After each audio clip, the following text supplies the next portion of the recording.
Today, I'm going to show a different way of charging this up. It's not a good picture there, but this is my EcoFlow in the back of the Jeep. I got underneath there is my refrigerator that's plugged into it. It's drawing off of that.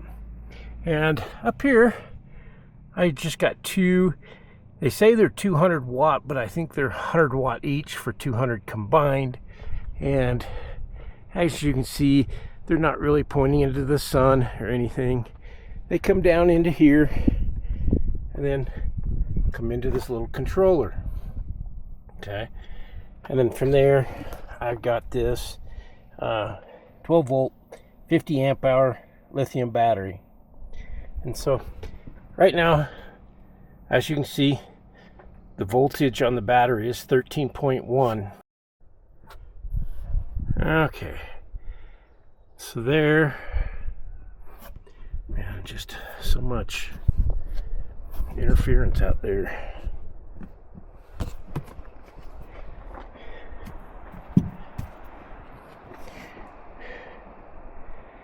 You can see that it's bringing in 98 watts, but I got 81 going out,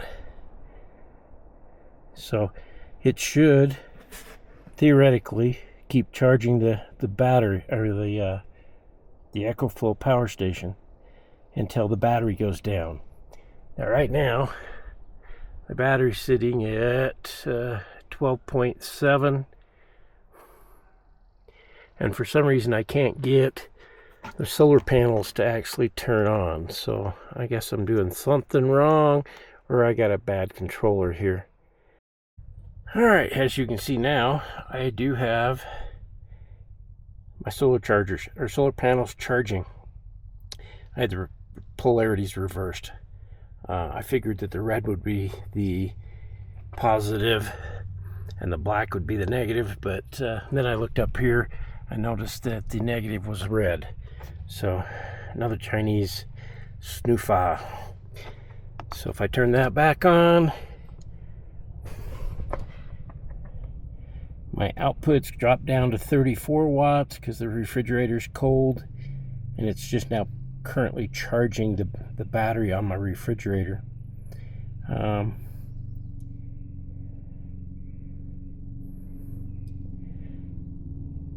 Currently putting in about 99 watts into my EcoFlow charger. So it will take 14 hours now to actually charge it up.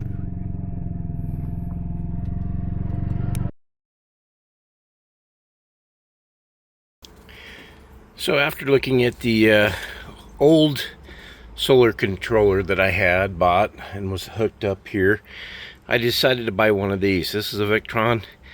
The 100 stands for 100 watt or 100 volts that can be pushed into this from your solar panels, and the 30 is 30 amps that'll go out to your battery. Just for comparison, I've got a little 50 watt or 50 amp hour battery back there, and I've got this connector that hooks into my solar charger, which is right here. Let me just go ahead and hook that up.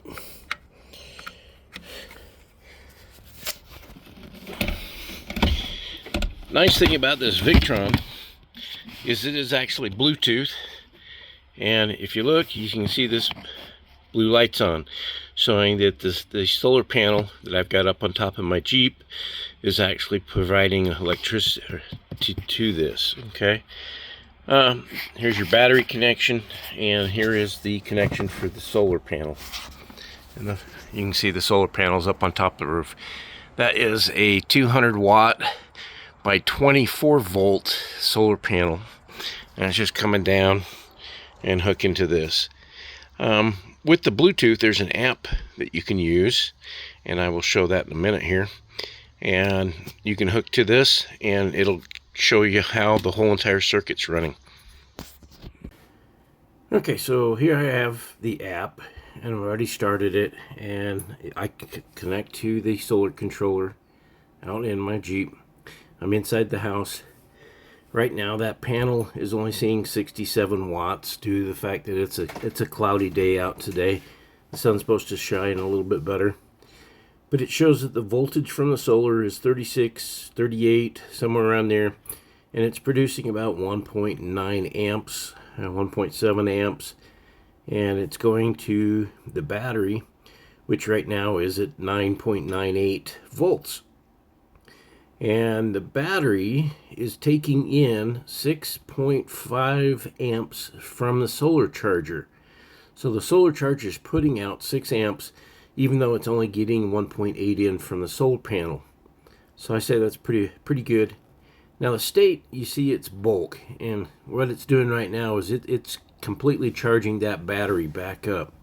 And once it gets up to a certain voltage, the bulk will turn over to well, I can't remember what it was, but what it does is it just maintains it, and so it tops it off. Now the state shows that the battery's not actually doing anything. If I go to history, you can see, you know, what kind of solar panel yield are you getting from everything. And the one yesterday and the one from 2 days ago. 2 days ago is the 200 watt 24 volt panel during a very bright sunny day.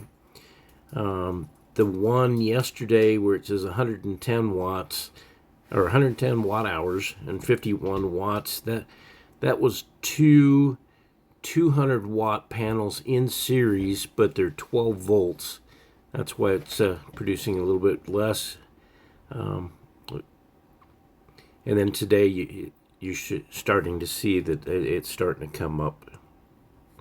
You can also go over here to trends, and from here you can actually show the different type of voltages. The blue is the battery voltage, whereas the red is the solar charger voltage.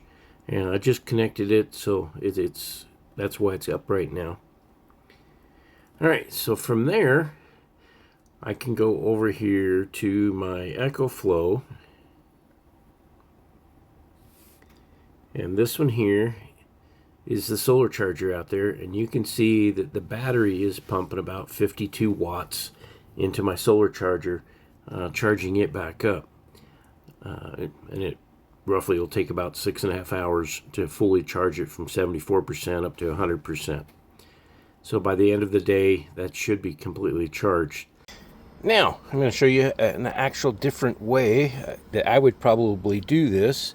As you can see, my EcoFlow Delta 2 is discharged down to 78%. The fridge is actually on, and it's dropping from like 50 degrees inside down to the 34 that I've got it set up. So it's pulling 185 watts, the fridge.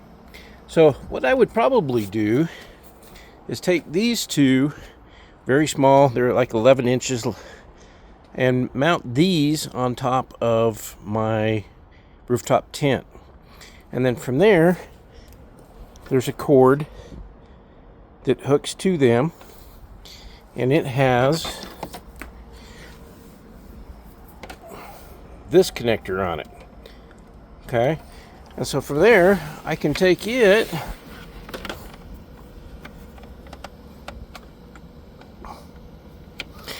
plug that directly into the EcoFlow instead of having the controller and the battery and everything. This has got its own battery, and as you can see, as the sun comes out, those panels are producing 43 watts of input. So I don't actually need all that. I can just hook this up, and I can hook it up to the solar panels, and they will actually charge this as I'm driving down the road. With the panels on top of the roof, or on top of the rooftop tent. And as before, just a quick peek, I showed you these in a different video. I'm in the process of hooking them up, and my EcoFlow would actually sit right there on this shelving unit. I just took a 3/4 inch plywood, I mounted it to it, and it's mounted into these frame rails on the back side. Can't see it. There's my air chuck from my ARB. that will be plugged into that. And this is the charger that would actually charge this up as we're driving around. So I could have two things, but there's only one jack out there, so that you can only plug one in at a time. And as you can see right now, the sun's kind of behind the clouds, and so the solar panel's not actually producing anything. Any questions? Put them in the comments, and I'll try to answer them for you. So, just thought of this. Whenever I go camping with the rooftop tent on the top of the Jeep, I usually bring my little River 3. This is another EcoFlow product. It's got a little, I think it's 200 or 350 watt hours. It's enough that when I've taken, it's 7 pounds, I can put it inside the tent and actually run the lights, charge my cell phone up with it. I can even plug my CPAP into it and run it for until it goes dead, which is usually about 6 hours. So this is something that once I fold down the tent, I can take this, put it in the back of the Jeep, and if I put the solar panels on the top of the rooftop tent, I could run the cable down and plug it into this and actually charge this up from the solar panels and use my other system to charge my Delta 2. So that's a different thing, something else that it's useful for, and just thought I'd throw that out there.